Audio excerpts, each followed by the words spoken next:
በበካፋ መዘግየት ምክንያት ሕዝቡ ዓለሙ ሁሉ በታወከ ጊዜ ብንያም የበካፋን መውረድ ከተራራው መውጣቱን በመንገዱ ሁሉ እያበሰረ ወደ ጎንደር ሄደ።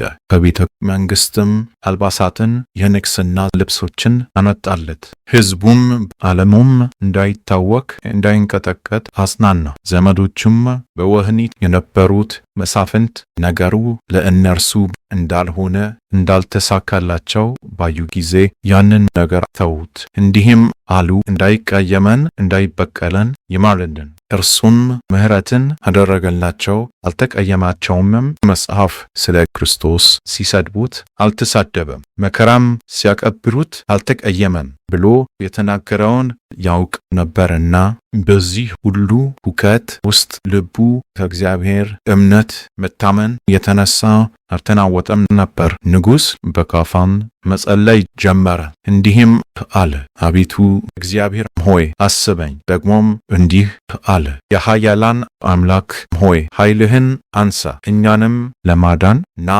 መልሰንም፣ ፊትህን በላያችን ላይ አብራ፣ እኛም እንድናለን። በአንድ ጊዜም እንዲህ አለ፣ አቤቱ አንተን ተማመንኩ፣ ለዘላለም አልፈር፣ በጽድቅህም አስጠልለኝ፣ እስከ መጨረሻውም አድነኝ። በተጨማሪም እንዲህ አለ፣ አቤቱ እኔን ለመርዳት ተመልከት፣ አቤቱ እኔን ለመርዳት ፍጠን። ነፍሴን የሚሿት ይፈሩ ይዋረዱም፣ በእኔ ላይ ክፉን የመከሩ ወደ ኋላቸው ይመለሱ ይፈሩም። በአንድ ጊዜም እንዲህ አለ፣ አቤቱ እስከ መቼ ፈጽመህ ትረሳኛለህ? ደግሞም እንዲህ የሚል ነበረ፣ እግዚአብሔር ያበራልኛል፣ ምንስ ያስፈራኛል? እግዚአብሔር ለሕይወቴ መታመኛው ነው፣ ምንስ ያስደነግጠኛል? ከዕለቱ ከሁኔታው ጋር የሚስማማውን መዝሙር ይመርጥ ነበር። የሀገረ መንበግ ኤጲስቆጶስ ቅዱስ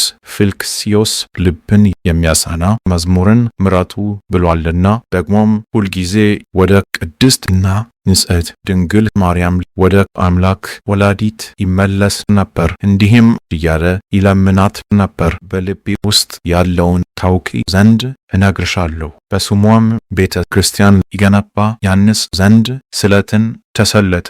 በዚሁ ወር በ16 ቀን በኪዳነ ምሕረት በዓል ዕለት እግዚአብሔር ልመናውን ሰማ። እግዚአብሔር ለአባቶቹ በቀን በደመና ሌሊቱን በሙሉ ደግሞ በእሳት ብርሃን በመምራት ድንቅ ነገርን እንዳደረገላቸው ሁሉ እርሱን ለበካፋ ታላቅ ተአምርን አደረገለት። ደመናን ጋርዶ ንጉሥ በካፋን ሰወረው። ምሽትም በሆነ ጊዜ ከወህኒ ተራራ ወረደ፣ ከተራራውም ግርጌ እግር አደረ። በማግስቱም በሳርባኩሳ አደረ።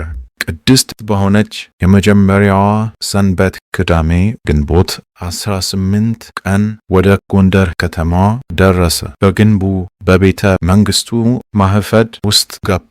በዚያም ካህናቱና መኳንንቱ አነገሱት። የመንግሥትንም ክብ ቅዱስ ዘይት ቀቡት። በበጎ በረከት ደርሰህለታልና በራሱ ላይ ከከበረ ዕንቁ የሆነውን አክሊል አኖርህ እያሉ በራሱ ላይ ዘውድን አኖሩ። የቀረውን ነገሩንና ከዚያ ጊዜ ጀምሮ እስከ ወንጌላዊው ሉቃስ ዘመን ድረስ የሆነውን ግን አልጻፍኩትም።